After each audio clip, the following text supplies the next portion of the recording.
Stelly's in the car with me, but I have a vulnerable moment, and I was going to do this live, but because I'm leveling up this year and I want my YouTube channel to be more pretty, I'm committed to doing a vertical, is vertical like this? A horizontal video. So bear with me because we just drove to San Diego and I was in my head the whole way here. She was sleeping and I was listening to my mentor, and then I'd log off and I have this like knot in my stomach of like just irritation and anxiety and like emotion and trigger, and I'm like, okay, and we just ended a Fox Project call yesterday, and I was talking about how I'm a very, very, very vulnerable person. I'm an open book, especially if you know me and you hang around me in person where I'm not online being recorded.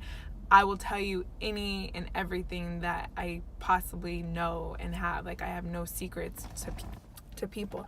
But I was just sharing on our call that when it comes to my marriage and my relationship, I actually keep a lot of my stuff to myself for a lot of reasons. Number one, because when I was doing marriage counseling, I was learning how important it is to handle your issues with the three of you, meaning you, your significant other, and God, and not letting outside people into that. And so I'm very protective of my arguments with my husband and with my relationship because I don't really believe that it's anybody else's business, and I don't really care for other people's opinions on how I should handle it. But I was driving because I'm having a vulnerable moment in my marriage, and I thought, this is a teaching moment, and I wanted to share it with my foxes, but I really believe that it's something that is just good to share with everybody. So that's why I'm recording it, so then I can post it on all the areas that I want to post it, because I believe that this message is really something that could change your life and change your relationships. And so when I say bear with me, I mean like literally I try to write some notes so that I could remember all the things that I was thinking in my head, like, oh my gosh, like that's life changing. But I'm just going to also try to just be as if this was live and just talk from my heart and my mind and give you what I'm going through. So it might be 2 years ago now, I had a turning point in my life and in my marriage. And this is actually, I've been working with mentors and hearing how important it is to learn how to tell your stories. And I've been like, it's interesting, I can tell stories on the fly, but to stop and actually think of like, what's a story that relates to this or that, I've been having a hard time. But this one story that I'm going to tell you is something that I've been really thinking about, because they tell you to think of things that were a pivotal moment in your life that put you to this crossroads where you had to decide to go this way or to go that way. And so about 2 years ago, my husband was traveling out of town for work, and we have a healing history around traveling, because we have, like, way back yonder before we got married, way long ago, there was instances where he was crossing boundaries that he shouldn't have been crossing. And so that was something that I had to heal with in my own self, of trusting him when he goes out of town. But it still has left a trauma and a trigger within me. And so I'm going to get to that. But as it relates to that, about 2 years ago, he was out of town and he was having lots of fun, drank a little too much, and was just sloppy. And it, like, my life inside of me was like turning upside down and boiling and like just like so disgustingly like irritated. And I, like, at the moment didn't even know why. It was just I was just triggered. And so it was in that moment, like, I literally, so the breaking point though was that I was so triggered by this that, and I could unpeel the layers of why, but that's not what I want to get at in this particular moment. And so the breaking point though was that I was so triggered that I'm like, oh, I'm about to record him. So I was on FaceTime with him, but I was recording him from my computer so that I could have record of how sloppy drunk he was and how out of line he was and how this is why I shouldn't trust you and this is why da da da da da da da. mind you, I think it is, I think there's a boundary to be made around how much you drink when you're in a public setting, because alcohol can be damaging. It can cause you to do things that you shouldn't do. And so I do think there should be a boundary around that. But regardless of that, like, the level to which I was triggered was like out the roof. And then I recorded him. So when he got home, I was showing him, like, look at you, da da da. And he felt very violated. Like, he felt like I violated his trust. Like, I violated all kinds of things. And he was mad at me when I was the one that was supposed to be getting mad at him. I'm sharing this with you to say that it was in that moment that he was like throwing in the towel with me. He's like, I'm done with you. You have trust issues. You're constantly not letting me live my life. And you're damaged by the past things. It's like, if you're going to forgive and move forward, then you forgive and move forward. You don't move forward, but then hold on to this baggage and not let go of the past. And so that was my breaking point. And this is an example of how I'm not even telling the story the way I've been learning from mentors how to tell the story. Like, I'm not taking you to that moment of me sitting on the side of my bed, like in like a sweat, like I'm not taking you there, but it's because that's not the point. So I'm giving you that backstory to tell you that was the turning point of my life when I realized, Crystal, you are not defined by this man. You're not defined by this marriage. Your happiness, your joy, your well-being, your thriving does not depend on this relationship. You need to get your life. You need to not be so caught up that you have so much time that you can sit there and just record him and dwell on what he's doing. And that was when the cycle of me going through his phone and doing all this like toxic stuff, because it was like this spiral of like, okay, well, he's drinking, so he's probably talking to people on Instagram, so let me go check this and let me do that. And it was just this spiral of toxicity that was like ruining my life, ruining my marriage, ruining me. So I bring you to today. He's out of town again, and last night his phone dies and he doesn't call, he doesn't text. I haven't heard from him since pretty much like 8 or 9 o'clock p.m. yesterday. It's 9 o'clock a.m. today. So I am in this ball of terror of like, so as I'm driving, just so laughing at me. I hope she's learning something, but as I'm driving to San Diego, I have this ball in my stomach, like this gut wrenching, like, oh, I'm about to give it to him. I'm going back and forth in my head of like, I'm not going to talk to him I can't wait for him to text me so I could just ignore him and be mad at him and give him the middle finger, like, freak you. Like, I am mad at you. You didn't call me. You didn't text me.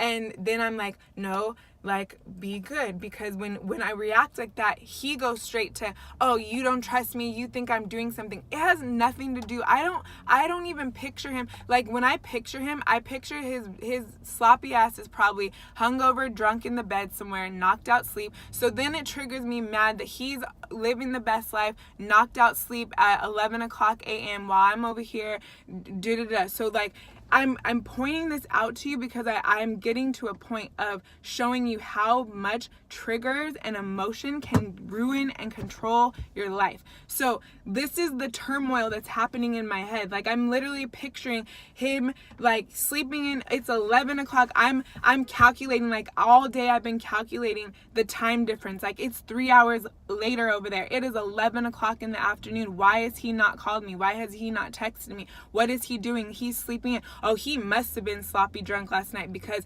he is not even awake yet, and it is 11 o'clock and he never sleeps in. And then here comes another trigger.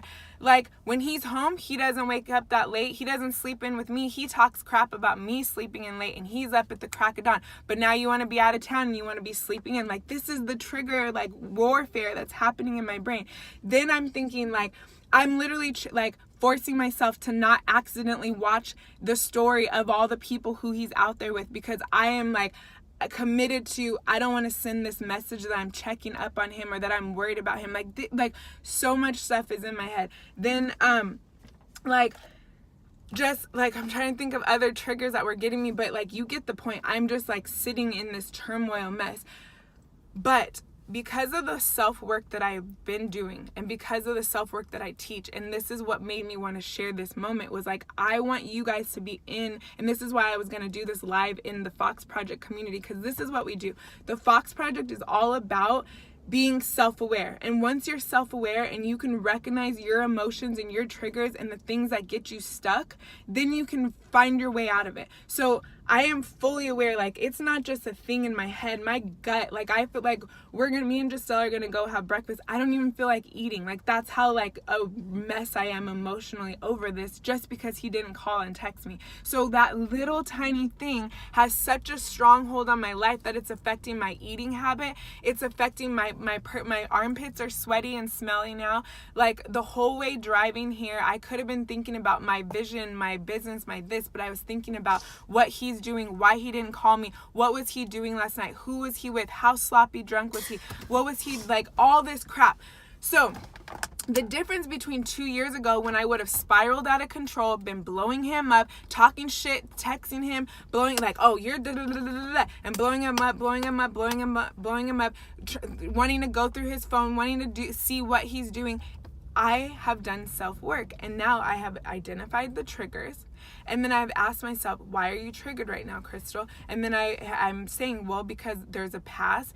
Well, because I don't think he should be drinking that much. Well, because we have an expectation that no matter what you do, you text goodnight. No matter where you're at, no matter who you're with, you just say, hey, babe, made it safe. I'm in bed. Good night. Whether it's 5 a.m, 2 a.m, midnight, 9:30 p.m., that's an expectation that we have. So then I started searching on the internet for quotes about expectations, and all these quotes were coming up about how heartache comes from it's the root of expectation. So when people don't meet your expectations, you get heartbroken. And that's so true. And it's like, I've always resisted those quotes because I'm such a hopeful, like positive person. And so the way I interpreted that before, like, really reflecting on it, was like, to not have expectations is to not be disappointed. But then I would be like, well, you got to expect things. You got to hold a high standard for people.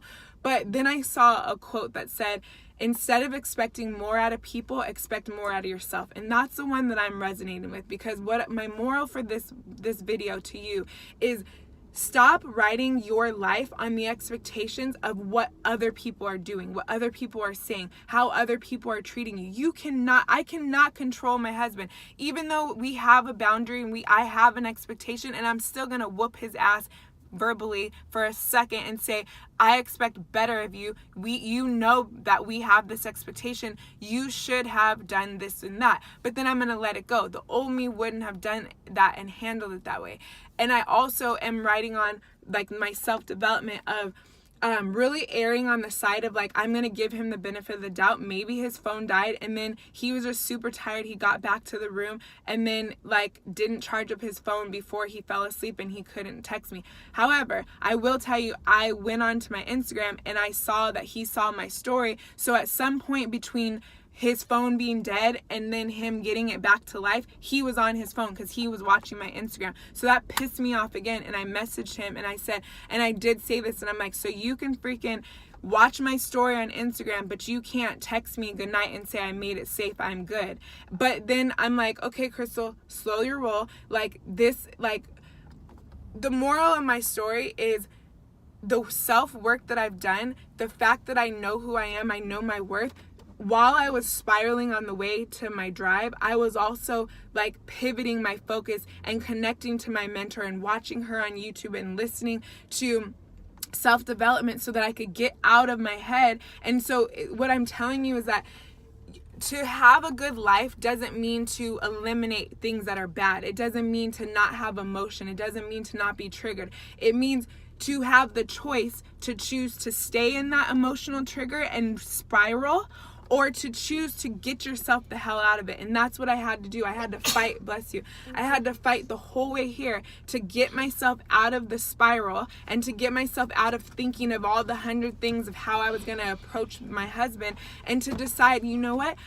I don't care. Like, as much as I'm disappointed in him, and as much as I wanted better for him, and as much as I expected higher, I am a freaking badass. I am on my way to meet my mentor and watch and celebrate the work he's done for the last 30 days in my business. I am with my daughter. I am going to go spend quality time with her. I get to like send an email to my VA about all the things that I'm excited that we're working on in my business to make an impact in the world. So I could either choose to continue to make an impact and grow my life forward, or I can choose to stay in a spiral and be emotionally triggered by my husband's imperfection, which nobody is perfect. So that is what my moral and my story is to you, is to ask yourself, what triggers, what emotions, what expectations do you have in your head from other people, from outside factors that you cannot control, are keeping your life stuck, that you could literally start being self-aware of them, recognizing what they are, and then saying, you know what, I'm going to choose to focus on my gift. I'm going to choose to focus on what can I give to other people. So even in this moment, it was like, my husband hasn't texted me so that I can get this off my chest and get it out. So I'm like, I'm going to serve people by being vulnerable, but it's also going to serve me because I'm getting it off my chest. Like I'm throwing it out. I'm getting it out so it doesn't hold power inside of me. It's not controlling me. Like I'm feeling my gut relax right now, just even talking about it, getting it out emotionally, because it's like I am choosing not to let that control my day. I am choosing to not let my husband's lack of operating out of his highest respect for me and our expectation for each other ruin my day. I'm not going to let that control me. So I challenge you to pay attention to what is your trigger and your emotion, and then how can you choose to step out of it. Feel the emotion. I still can have a conversation. I can still be in it, but like literally the only choice you have is to go one way or go the other. And I'm going to end it with saying, so while I was being like while I was actively choosing to take my head in a positive direction, I was listening to my mentor, and the topic that she was talking about was distractions. And she was like, pay attention to the distractions in your day. She's like, I could have been doing XYZ to move my business forward, but instead I checked my email and I spent 15 minutes in my email deleting like junk mail. And she was like, that's a 15-minute distraction. I could have got so much done in that 15 minutes. And in that moment, as I was listening to that, it was so timely, because it was like, this is a distraction. Like spending time thinking about how to retaliate to my husband doing something that he's already done. I can't control it. Instead, I got to divert my focus. And it really just reminded me of the power of community and the power of why I've created this space of the Fox Project. So whether you've stepped into the Fox Project as a member and you're actually like doing the work where we dive deeper and I show you my exercises of how I eliminate triggers and how I navigate through them, and you're accountable to this group and we meet on a weekly basis, whether you're meeting on a membership side or whether you're just connected to me and my community based on like these videos that I put out in my lives, stay connected. Like however you do it, stay connected, because if you're not connected to an outside force that's better and greater than yourself, you will spiral inside of your shit. We all have our own crap. Like we all have our mental battle. We all have our fear. We all have our self that's in the way. And if you don't have yourself connected and plugged up to something bigger and better than yourself, you are going to perish. So it made me like so grateful that I am connected to so much higher power, and it made me just want to be so on fire for inviting people into this community and inviting you to be a fox of being like, so I'm going to share this, but since I'm talking about it, I'll say it here and then I will end this.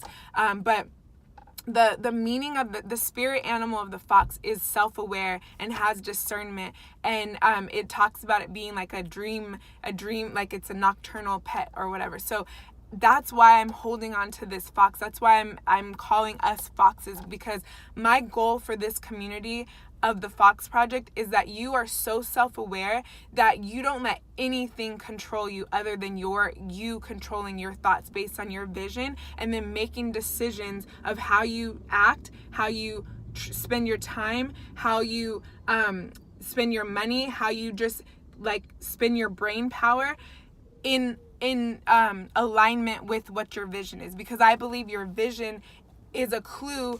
God put those visions in your heart as clues of who he wants you to become. And so if you can be self-aware to see, okay, these are the visions of my heart, these are the triggers and the blocks stopping me, and then these are the choices I'm going to make to get there and fill that gap, one of the pivotal things is not doing that by yourself. And so like I just hope and pray that you will stay connected, and if it's not my community, that's okay, but stay connected to something bigger than yourself, and be self-aware and recognize those stories and those triggers that are robbing you. I mean, literally, I hope that me going deep into all these examples of how this one tiny little moment of not getting a call or a text from my husband could have sent me in a spiral that will set me on this path of destruction. But instead, I'm connected to self-development, self-awareness, and a higher power and a calling. And I know that my purpose is so much bigger than my husband and his antics. I am so much more valuable